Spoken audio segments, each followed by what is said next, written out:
హైదరాబాద్ సమీపంలో ప్రభుత్వం తలపెట్టిన ఫ్యూచర్ సిటీ కోసం ప్రభుత్వ అధికారులు 4 విధాలుగా మార్గాలను సూచించారు.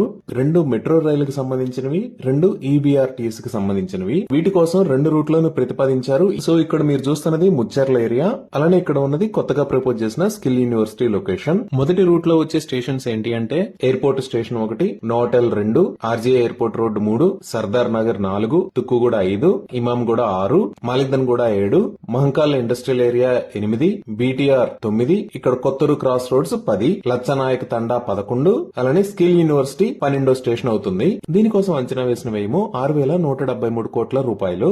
ఇదే రూట్ లో మెట్రో కాకుండా ఈబీఆర్టీఎస్ నిర్మిస్తే నిర్మాణ వ్యయం 3,652 కోట్ల రూపాయలు అవుతుంది. ఇది కాకుండా ఇంకొక రూట్ ను ప్రపోజ్ చేశారు. ఆ రూట్ ఏంటి అంటే ఎయిర్పోర్ట్ దగ్గర నుంచి తుక్కుగూడ దాకా అదే రూట్ ఉంటుంది. దీని తర్వాత ఇటువైపు రావిర్యాల వైపు వచ్చి రావిర్యాల దగ్గర నుంచి కొంగర్కలాన్ తర్వాత ఫ్యూచర్ సిటీ 1, తర్వాత ఫ్యూచర్ సిటీ 2, దాని తర్వాత వచ్చేది స్కిల్ యూనివర్సిటీ స్టాప్. ఈ రూట్ లో మొత్తం వచ్చే స్టేషన్స్ 10. దీనికోసం అంచనా వేసిన వ్యయము 5,216 కోట్ల రూపాయలు. ఇదే రూట్ లో ఈబీఆర్టీఎస్ ని ప్రొవైడ్ చేస్తే ఈ ఈబీఆర్టీఎస్ నిర్మాణం కోసం అంచనా వేసిన వ్యయము 2,891 కోట్ల రూపాయలు. ఈ ఆప్షన్ 2 లో మెట్రో రైల్ మార్గాన్ని నిర్మిస్తే ఇక్కడ రావిర్యాల దగ్గర నుంచి స్కిల్ యూనివర్సిటీ దాకా 200 అడుగుల వెడల్పుతో రోడ్డుని నిర్మించి మధ్యలో 18 మీటర్ల వెడల్పుతో మెట్రో రైల్ కోసం మార్గాన్ని నిర్మిస్తారు.